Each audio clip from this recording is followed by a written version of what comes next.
It's This Week in Science.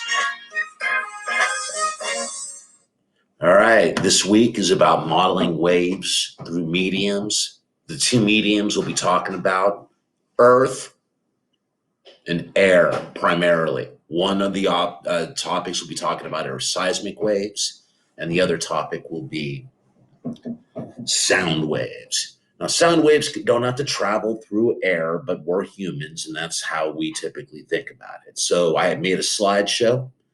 I will have a separate screencast about the slideshow I prepared. However, this week I've tried something different.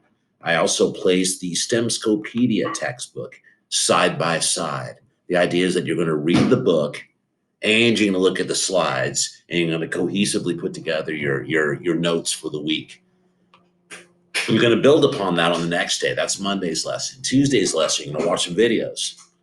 You're going to watch some videos that I've put together, some on sound that we can hear, some on sound waves we can't hear. Those are called ultrasound waves because the frequencies are too high for the human ear. And then I have some videos, 3 short videos about seismic waves. These are not Bozeman videos. Last week's videos were based on the properties of waves and an introduction to waves. Now we're going to get to a little bit more detail. The last assignment I have for you this week is a virtual lab. Oh, wait, I have the CK12. I can forget. That's Wednesday's lesson. And I have the 4 Plix and the quiz.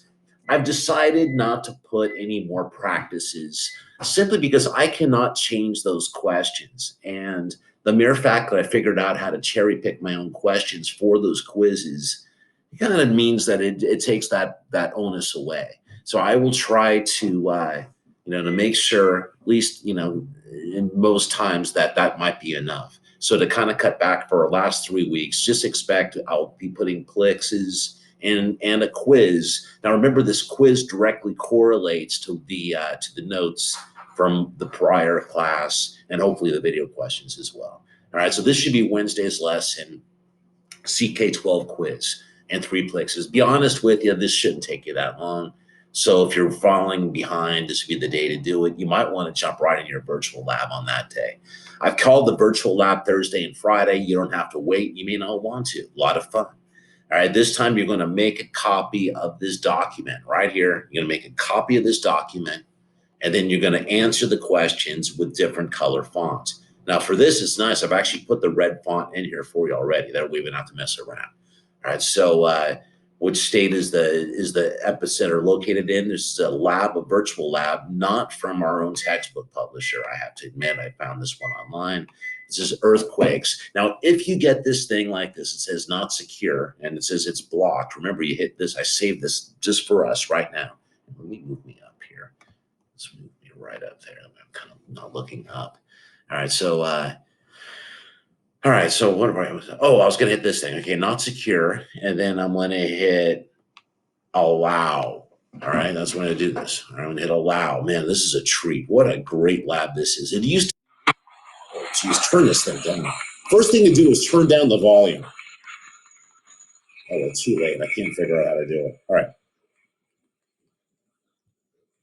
I could figure out how to turn down the volume, I would. Here we go. Turn down the volume. Very first thing to do. Good grief. Okay. So you read what it says. There's been an earthquake. All right. That's all I could do. Okay. There's been an earthquake. Right? And it's up to us. Now, these are the directions. I printed the directions up. So if you don't know what you're doing, if you don't want to watch my screencast, this doesn't make sense to you. All right. And I wrote my own question. So all you have to do is you do the lab like this, and then you answer the questions off the worksheet. The questions came right from these guys. All right, so this is how this works. All right, so I have 5 different seismograph stations. I got one over here in New York. Let's pick that one. All right, so I got the seismograph readouts. All right, so I see that I got the P wave started at, what is that? I'm going to enlarge that if I can. The P wave started at 211.20. and the S wave started at 2:16:35. So what I have to see is like how much time elapsed between those two things. So I'm going to get out my math. I got a calculator. They even gave you a calculator if you need it. And see, let's see, it's 2:11 to 2:16. I'm going to do this in my head. All right, so let's see, 2:11, 2:12, 2:13, 2:14, 2:15, 2:16. So it's 5 minutes and it looks like 15 seconds. So 5 minutes, 15 seconds. So I'm going to write that number down. I'm going to write down when it started, when it ended, and I write down the time that elapsed between 5 minutes, 15 seconds. So I'm going to be writing this down on the chart over here. All right, so I'm going to be writing this down. So this would be seismic station A. This would be P wave entered, it arrival, and then you do the math over here. What did I just say? 5:15. So I'm going to put down 5 minutes, 5 minutes, 15 seconds. Okay, so that's how I did this. Now, distance to the epicenter, how do I get that? So what I'm going to do over here is I get this distance graph. And I figured this thing out from here. So let's see, this is one of the biggest ones. 5 minutes is here. That's 6 minutes. I must make this right here 5.5. So 5.25 is here. So I'm going to cruise along, cruise along, cruise along. Point of intersection is there. Right? And I'm going to move straight down. My eyes aren't wishing they were a little bit better. It's that number right there, which looks to me like to be 3,500. Okay, 3,500 distance to graph. So now over here, I'm going to draw a circle. 3,500 happens to be the biggest circle. I'm not messing around. I got the biggest circle here I'm starting with. And I hit draw circle. Whoa, that's one big circle. Okay, I draw the circle just like that. That's how this thing's done. I could have probably picked a different one. Got this big old huge circle. All right, now let's say I picked the wrong size circle. All right, I had a race circle. I say, yeah, I was wrong. Let's say if I did this wrong, it was 3,500. Okay, we figured this thing out through that graph. Okay, now let's say the number was something different. All right, and I hit draw circle. All right, so it's a circle around that point A. We know how far away that earthquake occurred from point A. Well, it was 3,500. Let's go back to that. All right, so draw a circle, right? So we know if the seismic station got it, we know the earthquake happened 3,500 kilometers away from New York. And that means it could have happened up here in Washington and Canada. It could happen down in Mexico, right? And we have no idea. 3,500 probably almost puts you off in England. So that's how you do this. It's a lot of fun. You're going to love this. You're going to love it so much that when it's all said and done, when it's all said and done, there's a whole other one. All right, there's a whole other lab. So you hit the reset button to explore different stations. So there's a reset button right here where you got different stations. All right, so you got one set here and the other set is there, I think. Yeah. Two different sets. One, you got San Francisco as an epicenter, or the seismograph station, and the other one has LA or San Diego. All right, so there's the two different ones. You'll be doing this twice.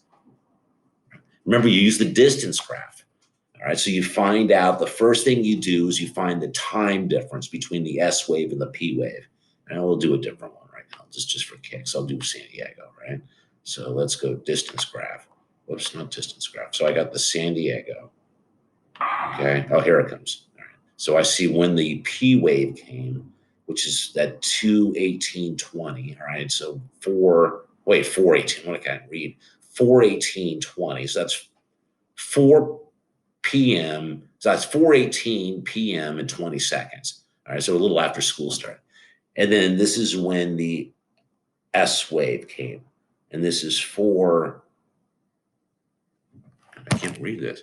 23.35. I'm gonna get let me make sure of this. Yeah. 4:18:20, 4:23:35. All right, so then I do the math again. So let's see, 4:18, 4:19, 4:20, 4:21, 4:22, 4:23. I pick the biggest ones. And then it's 35. So it's the same number as 5:15 again. I should have picked a different one. So anyway, whatever. That's what I picked. Okay, so that's how you do this.